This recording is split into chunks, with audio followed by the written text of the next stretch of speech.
would like to call on the administrator of the UNDP, Mr. Achim Steiner, to deliver his speech. Mr. Steiner.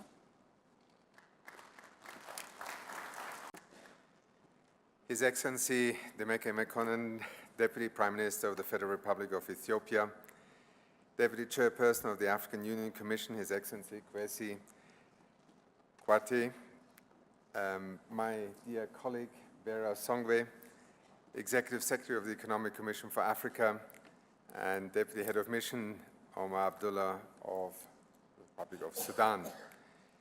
Excellencies, ladies and gentlemen, dear colleagues in the UN family, the African Union Commission, and our other sister agencies that are present here today. I want to thank, first of all, the Executive Secretary for allowing me to join you on this very special occasion.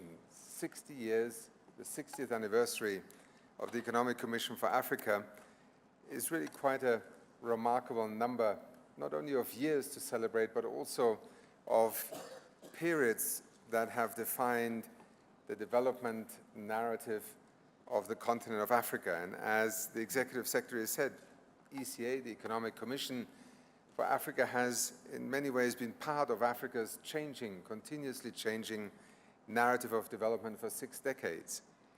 I was trying to quickly look up a statistic on what average life expectancy would have been in 1958 and what it is today, but I couldn't make the internet work, so I'll 42 and 67. Well, that's roughly what I expected, and it is just one way of thinking, how life was different 60 years ago, just on something as basic as life expectancy, education, infrastructure, access to energy. You name all the major parameters of development. Much of Africa in 1958 was looking at the future of development. And yet, as we have heard today, it is no longer a discussion about the future of development. It is in the midst of major development transformation. And it is against this backdrop that I listened very carefully to the speeches that were made just now. I consider myself to be, in many ways, a product of African development journeys, because much of my working life I have spent on this continent, working with colleagues both in different contexts of economic development, of sustainable development, and then having 10 wonderful years working out of Nairobi when I headed the United Nations Environment Programme. Today I join Vera here very much in an act of both friendship and solidarity to celebrate an institution that has stood, as we also just heard from Ambassador Kwati, for so many aspirations, not only coming from within Africa, but also from the international community.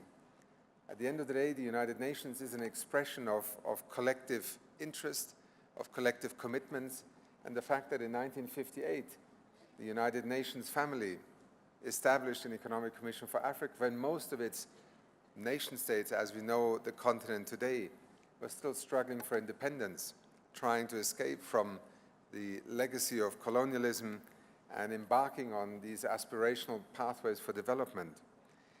To be able to stand here today and say 60 years is not basically a point in life where you step back from things, because around 60 or so, many in the world tend to think more about retirement.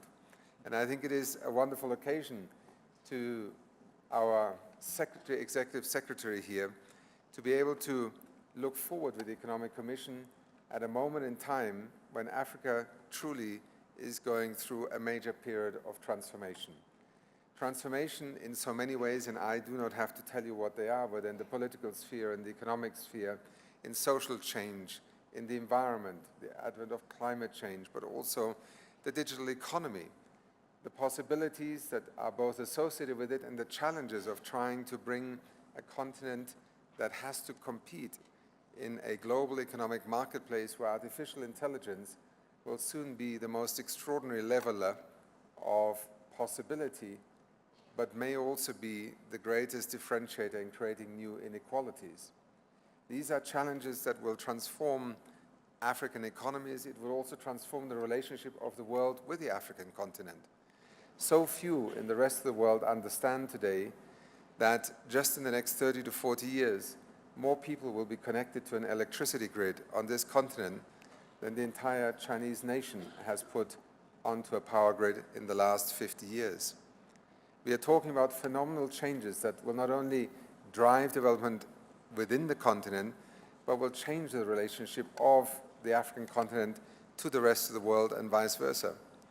Imagine for a moment fossil fuel-powered energy systems in 2050.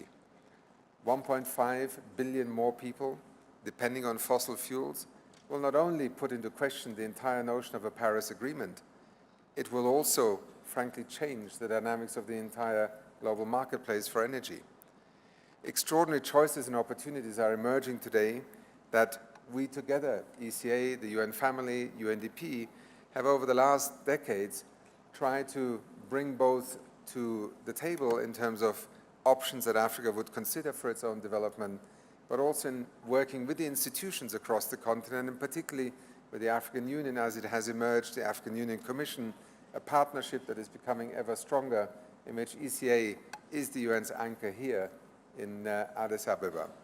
Let me also take this opportunity to echo and acknowledge the extraordinary vision and wisdom and commitment of Ethiopia to the institutions of Africa, but also to the UN's presence here on the continent. 1958,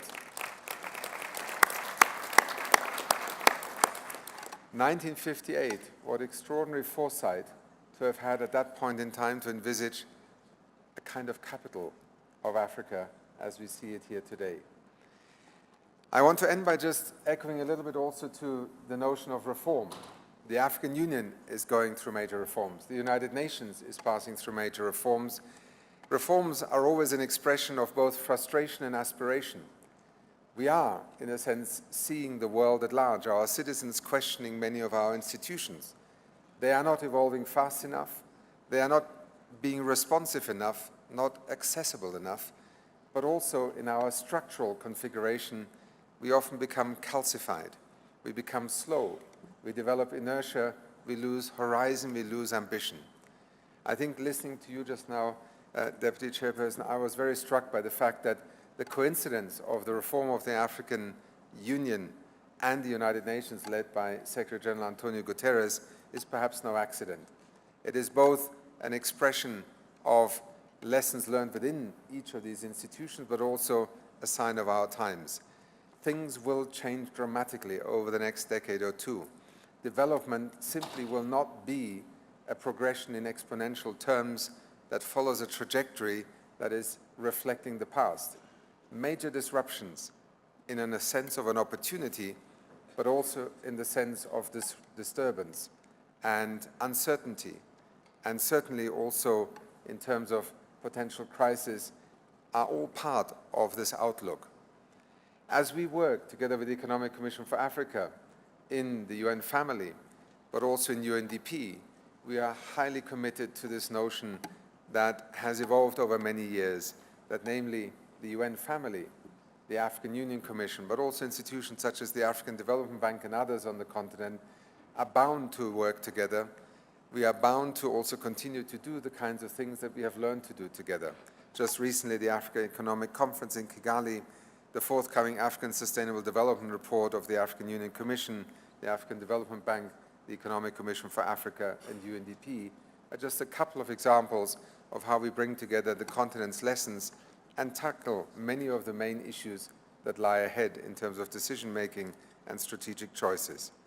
I want to end by picking up on one theme that I know the Executive Secretary has also put at the center of her tenure here at the Economic Commission for Africa, and that is innovation, often cited and more often demonstrated not necessarily in our institutions as being easy to realize.